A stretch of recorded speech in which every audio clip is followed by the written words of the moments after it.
for philosophies goals in the unknown, same as I am. You are singing the path about sexuality. Tumetoka kwa out of sexuality, and now we just give the clarity and the understanding. The pre-colonial African societies and sexual diversity. Diversity was the norm, not the exception. Many African communities had diverse expression of gender and sexuality. Same-sex intimacy wasn't always framed as identity like today. It was often seen as practice, ritual, companionship, or bonding. Examples across the continent. In Uganda, the Buganda Kingdom, King Mwanga II, late 1800s, openly took male lovers among his court pages. This only became a scandal after Christian missionaries arrived. Nigeria, Igbo and Yoruba, anthropologists recorded female husband, women who married other women to consolidate wealth, inheritance, and power. These unions were recognized socially and legally. Kenya, Kikuyu, and Nandi. Similar practice of women-to-women marriages existed, usually tied to lineage preservation or social roles. South Africa, San and Zulu traditions. Same-sex relations among warriors were noted, often linked to solidarity and mentorship. Azande, Central Africa, male warriors sometimes took younger male partners in relationships that were both intimate and mentoring. Colonial disruption. When Europeans arrived, they brought Victorian Christianity morality and British penal codes which criminalized sodomy. The idea that homosexuality was an African is actually a colonial export. Before colonization, there was no uniform taboo across Africa. Practice varied from place to place. By rewriting laws, education, and religion, colonial powers stamped out these flexible traditions and replaced them with rigid norms. Why the narrative shifted? After independence, many African leaders held on to colonial laws as tool of control. Western religious institutions, especially missionaries, left behind strong homophobic rhetoric. Politically, blaming homosexuality as Western propaganda became a convenient way to start nationalism, even though the laws against it are the real colonial inheritance.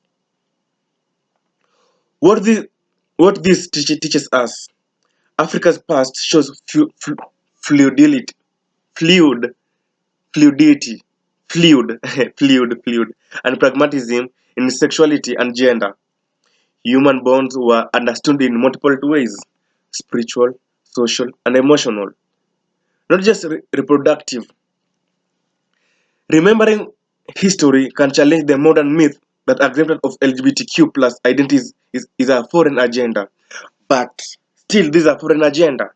The LGBTQ plus is a psyop of a no-hide laws. No-hide law. Why? Because this teaches people to have pride rather than being proud.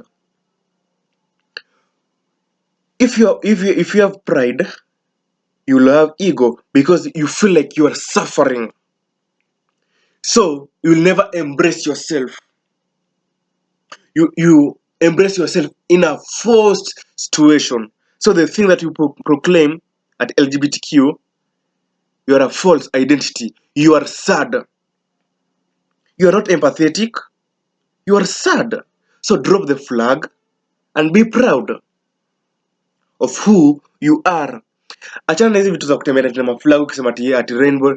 Hadi mnachoma ile bendera, mnachoma vile no aliambiwa. And that's when nimesema this LGBTQ plus ilikam kuchoma the Noah hide law.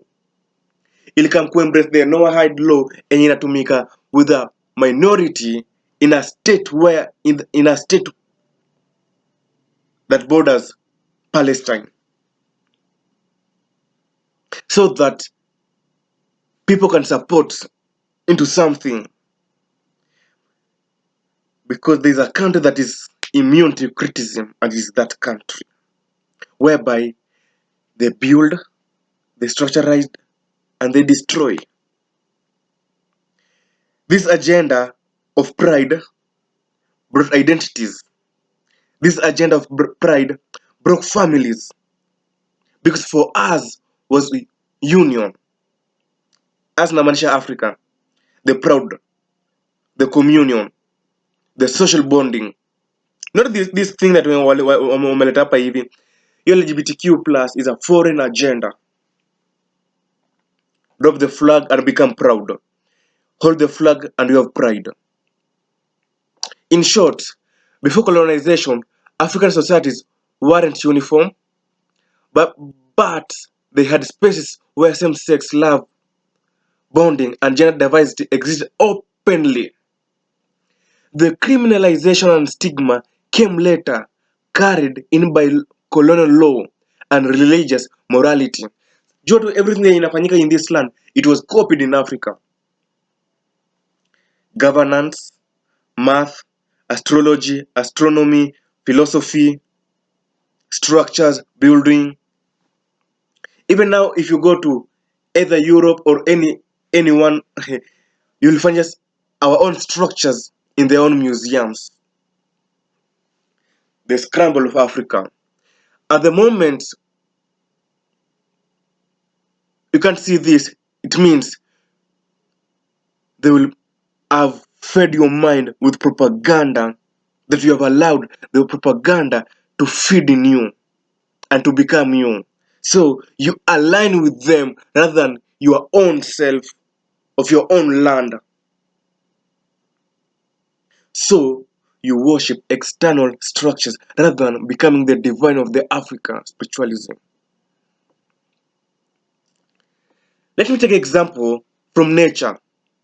In the world, many animals, lions, dolphins, penguins, donkeys, giraffes, even bonobos, show same-sex behaviors. Often, it's not just about reproduction, but bonding, cooperation, reducing aggression, or building alliances. Nature is teaching us that intimacy and connection are bigger than just sex. And that's why they are about survival, trust, and community. The moment you bring pleasure, you bring performance. And the way to become in union, the human behavior and the human layer. Human societies, unlike animals, create narratives, religion, culture, politics, which give meaning to behavior. When something doesn't fit a narrative, it's often attacked as foreign or propaganda. Yet, history shows that homosexuality has existed across cultures long before colonial borders or Western influence. For example, the precolonial African societies had diverse expression of gender. Why social connection feels hard? Fear of the other is deeply wired into the human brain. It is a survival instinct. When leaders or institutions label certain groups as dangerous or unnatural, that fear gets weaponized. This makes empathy difficult because people are taught to see difference as a threat, not as a diversity. What science is exploring? Neuroscience and psychology show that human attraction and bonding are influenced by complex mixes of biology, environment, and experience. Empathy, the ability to feel with another, is linked to brain structures like the mirror neurons and the limbic system. So far, no scientist can reduce love or attraction to just one cause. It's more like a spectrum of possibilities. What we can learn from nature, diversity of behaviors strengthens survival. From history, intolerance often comes from power struggles, not truth. From science, humans are still learning how deep and mysterious love, attraction, and empathy really are. From empathy, a society can accept diversity. A society that accepts diversity is stronger because connection, not division, keeps community alive. So, the real question isn't whether homosexuality is Western or natural. It is whether we as humans are willing to learn from nature diversity rather than fear it. And that's why nimesema ile flag ya LGBTQ+ inafaa kuangushwa. Time ya kuwa na pride inaisha. Be proud of the thing. Juu kuna mtu niko nabishana na yeye, mimi nikasema I don't support. Akaniuliza, if you support or you don't support, inamaanisha you claim that the thing is either black or white. Ilibidi nimekaa tu chini kwa sababu mimi msokoni kama Ise, na Ise ni about balance. Nilikamkuangalia clarity. And what nimeivia sana ni kuandika argumentative, persuasive, and a narrative. And I come with anything. With the structure. Utakubali vitu zako. For philosophies dwells in the unknown, same as I am.